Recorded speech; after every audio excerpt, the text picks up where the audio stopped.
Last year, I reviewed Godzilla Destroy All Monsters Melee in anticipation of King of the Monsters releasing in a week. At that time, Godzilla vs. Kong was expected to release in March 2020. Well, welcome to December 2020, and we still have no idea when that damn movie is coming out.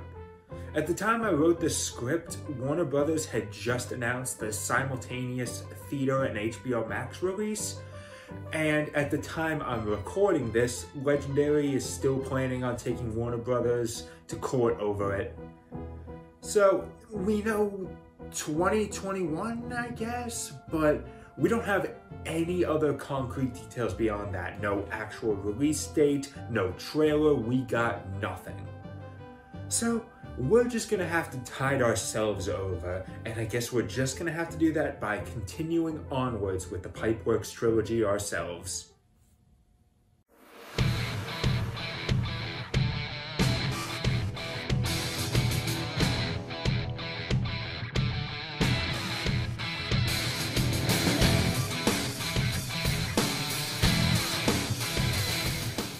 Let's get a little recap going. Destroy All Monsters Melee, developed by Pipeworks and published by Atari for the GameCube and Xbox in 2002. It was a small game in terms of content, and the gameplay was unpolished, but it was a good Godzilla game for the time, and it showed promise. It would later be improved 2 years later with Godzilla Save the Earth for the Xbox and PS2 in 2004. I've never played this one. These led to Godzilla Unleashed in 2007 on the PS2 and Wii with the promise of having the most ambition of the three. Because consistency in the consoles being released for is for chumps.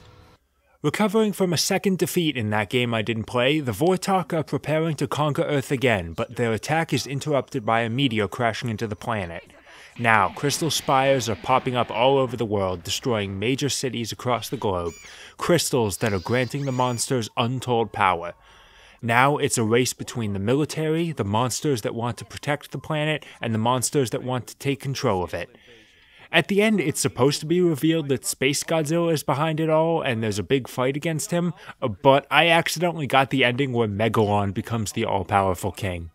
Back in Destroy All Monsters, the story mode was really just an arcade mode with cutscenes at the beginning and end.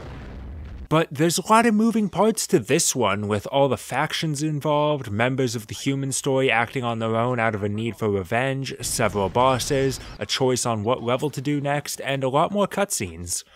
Now, you're not going to see everything in one playthrough thanks to the Shadow the Hedgehog style progression, so I'm lucky to see a decent amount of it on this recording. I did miss the fight with the Atragon, aka the Gotenko. You know, the one from the movie Manda came from.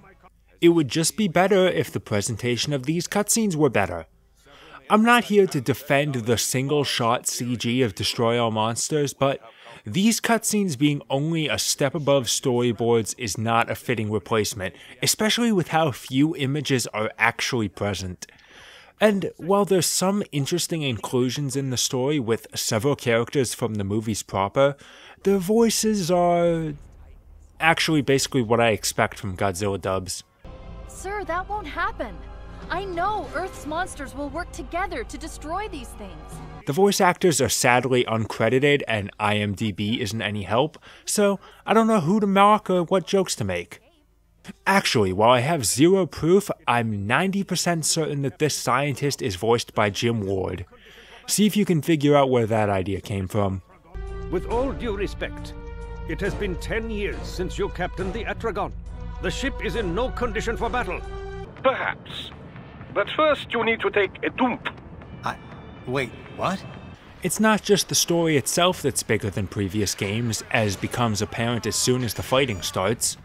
First off, the arenas themselves are a lot bigger, and the camera is more willing to zoom out to accommodate all that. And unlike Destroy All Monsters, where it was limited to one mode, 4 kaiju fights are the standard in Unleashed. And the base fighting mechanics have evolved somewhat since Destroy All Monsters as well. The core concept is the same, but there are tweaks. Instead of having a single health bar, everyone has several regenerating health bars, and the only way to permanently remove one is to knock someone down when they have no health. and that task is only made easier by the abundance of power-ups. There's still health and energy, and the multiple health bars thankfully negate the frustration of an opponent picking up health since it can only refill their current bar, and that's only the tip of the iceberg. The crystals that grant power to the monsters aren't just a story element. Those crystals pop up during a fight, and whoever destroys them gets a temporary buff depending on the color. And that's not all they'll do. Destroying crystals of any type fills a meter, and when it's full, the monster reaches critical mass, replacing Destroy All Monsters' rage mechanic, where they become more powerful at the expense of being the automatic target for the returning military, and probably other players, and get this molten kind of look.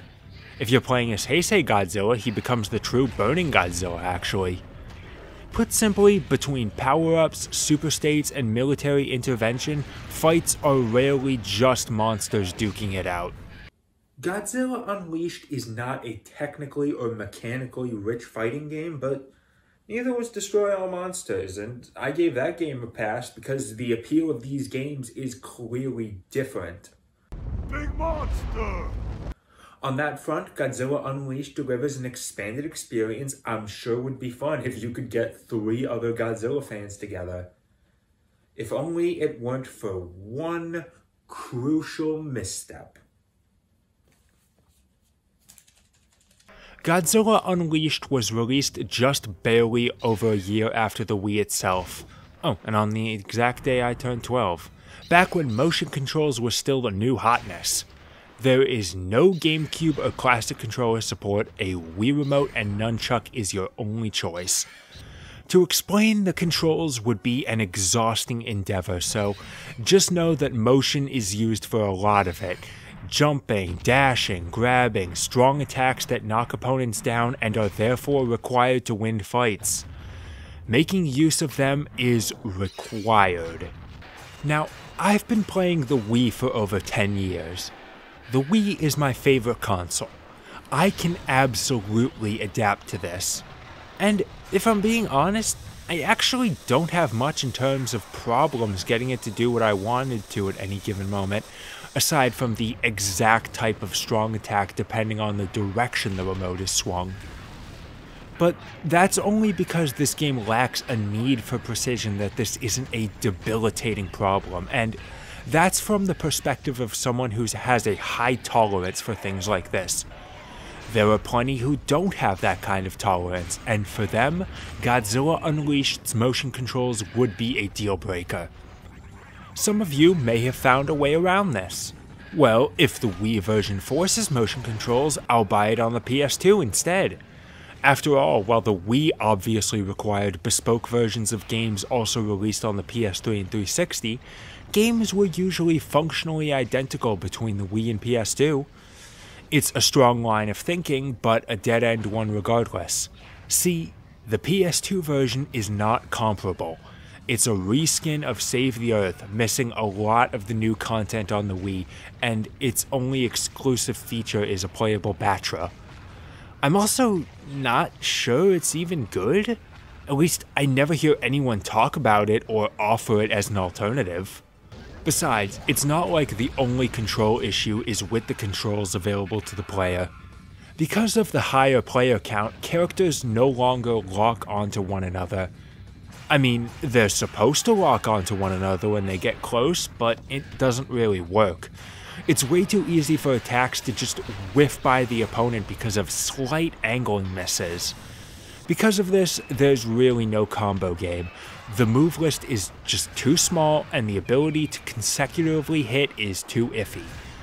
Plus, the AI fucks it up even more by playing a real defensive game, blocking practically everything you throw at them, including the strong moves needed to knock them down that really feel like they should be guard breaks. Megalon is one of the best characters for exactly that reason. His energy blast forces enemies to stop blocking. And once again, that's far from being the worst thing the AI does, at least during story mode. Even though monsters have factions, it doesn't mean too much when they all tend to aggro the player. I mean, they'll try and fight with one another, but they spend so much time blocking with regenerating health, it really doesn't mean anything. And by the end of the Tyrant route, everyone gunning for you all at once is intentional. It's actually pretty impressive that I won every match during recording. They somehow find every opening with strength of numbers while blocking everything that isn't a cheap shot. And it's easy difficulty, just like last time. Though, a part of me can't shake the feeling that I'm just not using everything available to me because I'm lacking the physical dexterity. No matter what, we're looking at a game that not only requires a high tolerance for the controls, but even if you have that, it's not like it's a great game on a mechanical level. But, you know, I could say the same thing about Destroy All Monsters Melee. It all comes down to what you find more egregious, I suppose. Slow controls because of a slow game, or controls that are more difficult to use and don't always work correctly. There's no single correct answer. But that's not a problem unique to Godzilla Unleashed, and I'm here to make a case for a lot of licensed games. The reputation of licensed games being awful was formed because most licensed games in the early days were awful, and it's continued to this day because of a few egregious examples and poor reviews of most others. But in my mind, a lot of licensed games aren't bad per se, they're just lesser than the big leagues. If you like what it's based on, most aren't a bad time. You know, unless it is a really bad one. So, how much does Godzilla Unleashed succeed in appealing to Godzilla fans? Destroy All Monsters Melee suffered with a limited roster of 11 characters, which included 2 Godzillas and 2 Ghidorahs.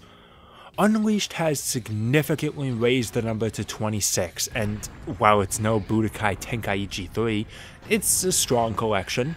All the favorites are here, and while there's still 3 Godzillas, 3 Mechagodzillas, and 2 Ghidorahs, when everyone else is represented, it's less padding and more fan service.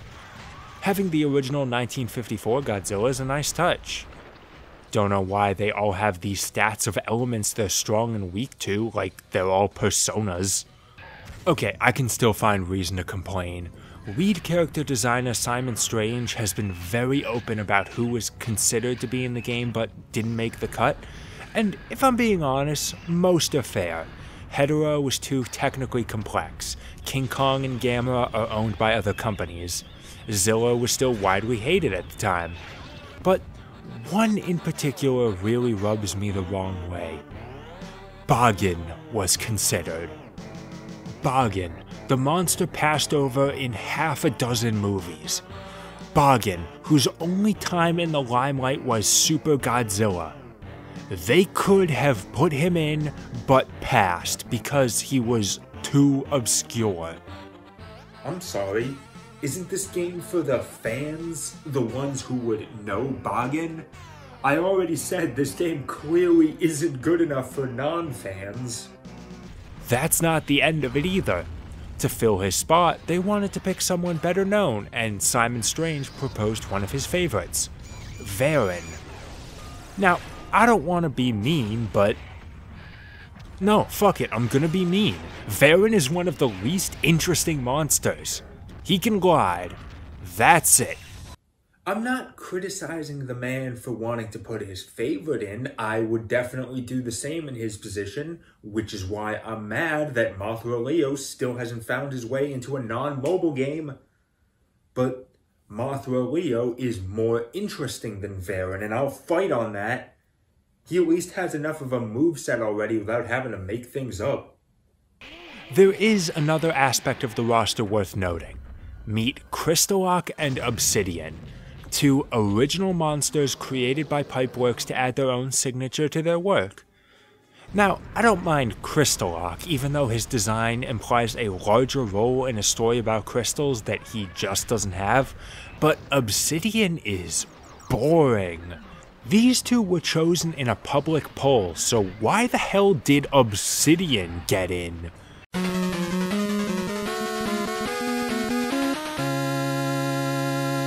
Personally, of the 5 proposed monsters, I'm the biggest fan of Fire Lion, But really, if none of them ever made another appearance, I wouldn't lose sleep over it.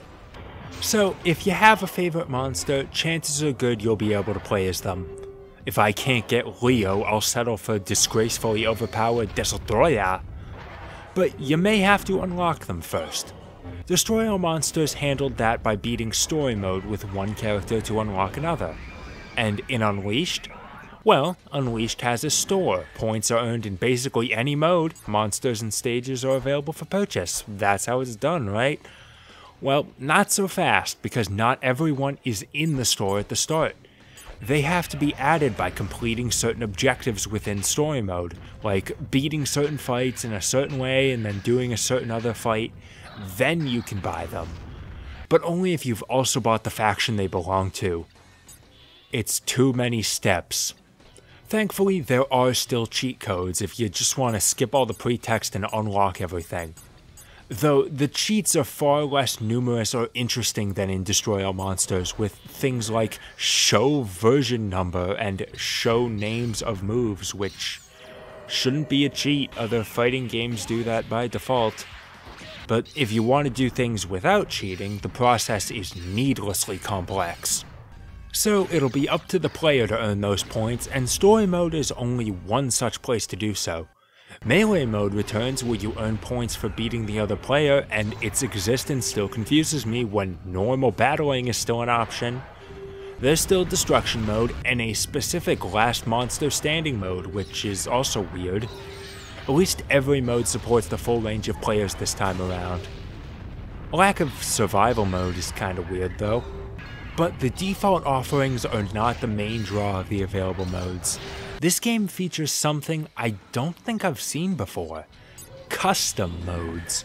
Set the win conditions, how points are earned if points are relevant, whether the military shows up and what types of weapons they'll use, the spawn rate of crystals, speed modifiers. There's some fun to be had.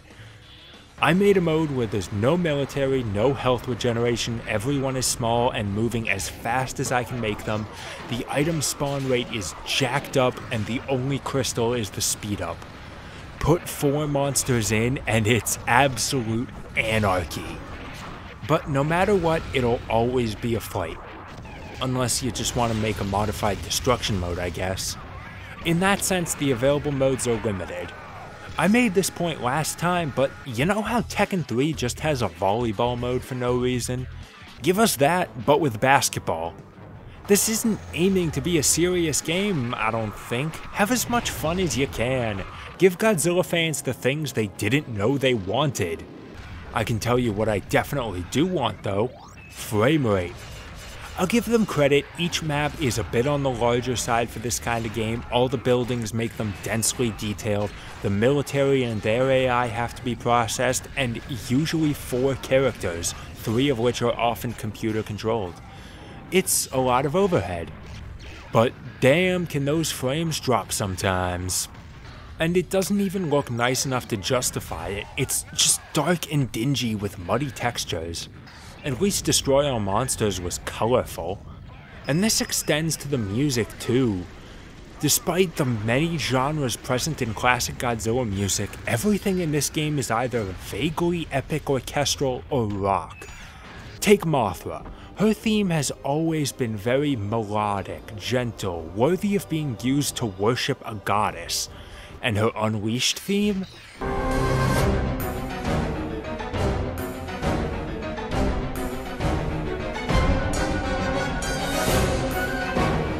And listen, Jet Jaguar has only one theme, and this ain't it. Sadly, the market for good Godzilla games is very limited, and even less if you don't want to mess around with emulation. And I imagine most of you don't want to spend way too much on the PS4 game, which I rented, and it really isn't bad, just nowhere close to $200 good. So if that's what you're looking for, Unleashed isn't a bad time. As long as you can adapt to the controls. Of the 2 I own, I'll sooner play this over Destroy All Monsters Melee, simply because of the content. Just know that you're getting a game lacking in polish in every area, I think. You'll also need to be aware that the usual price is above its worth. Moments like this are why I appreciate GameStop's existence. But just because the game missed its potential doesn't mean it can't reach it. At least Gojirex wasn't going to let bygones be bygones when it came to Unleashed, so in September of 2017, just under 10 years after the game's debut, they released the Godzilla Unleashed Overhaul mod as a way to mitigate some of the more egregious issues with the game. Chief among them, GameCube controller support, but no classic controller support. The classic controller is a better controller and I will die on this hill. So, let's install Dolphin for the first time and see how it goes. My first impression is, wow, why is the output so dark? I don't see any way to fix this, so we'll just do it in post. My second impression is, wow, I'm surprised this runs as well as it does on my 5-year-old laptop. And my third impression is, wow, why aren't my controls working? I have my classic controller set up as a GameCube controller in Dolphin, the configuration screen reads it, but the game won't. No research I have done leads me to a possible answer. I've tried several things, nothing works. And because I don't own a USB Bluetooth adapter, I can't use my real Wii remote. And because the controls in this game are so needlessly complex, as I explained before, I am not trying to emulate the Wii remote with a controller or keyboard. When PC gamers talk about how superior their platform is, because they can play PC games and emulate console exclusives, they neglect to mention how after the 5th generation, emulation basically just stops working. This isn't the first time I've run into this kind of shit on this show. So we'll just have to take Gojirex's word on it. The game looks brighter, there's a lot of new textures, the London skybox looks like a planetarium, Shin Godzilla was added as a playable character, and every character now has several alternate skins. Finally, Mothra Leo can join the big leagues, though only as a skin. The only true Mothra Leo experience is transforming 5 times before the fight can really start. However, aside from Shin Godzilla's exclusion, all of these enhancements were added in a very hackneyed way. Even the GameCube controller isn't great, and there's no changes to the core game. There won't be any further updates either due to the skill required to further modify the game being beyond Gojirex's abilities. So, while the new features are nice, they aren't substantial enough to be a replacement. Especially when Dolphin doesn't work. So long and thanks for all the fish. So sad that it should come to this. So we're stuck with the game as it was sold to us. If you're only in the market for a fun little Godzilla game and you can handle the flaws, there's enjoyment to be had. It's just that those flaws are enough to be a turnoff to most audiences. But even though it's the more solid game, I still consider Destroy All Monsters Melee inferior just because of its lack of content. I don't know, maybe Save the Earth is the proper middle ground? The only reason I can still recommend Godzilla Unleashed in 2020 is because we're still lacking in a legitimately great Godzilla game. We just need a fast, responsive fighting game that leans hard into fan service with the famous moves, the famous characters, and silly modes, just something that doesn't take itself seriously and aims to have a good time. I don't care what style of fighting game it is, just be good. Hell, make whatever genre you want, just make something good. I'd play a Godzilla RPG. A full game based on that Godzilla level from City Shrouded in Shadow? Blast Core with Godzilla? Yes please. Mario Party with a full kaiju roster? Oh, what about Ace Combat with Mothra and Rodan? There could be an Animal Crossing set on Monster Island. Those guys that fought monsters in Final Wars in a Shadow of the Colossus game? Remake that old Mothra Tamagotchi and make Mothra Leo in a Chow Garden kind of thing. Jet Jaguar's Jet Kart Racer? Absolutely. Hatsune Miku Giris. The Gigan game. Zillions don't wear ties.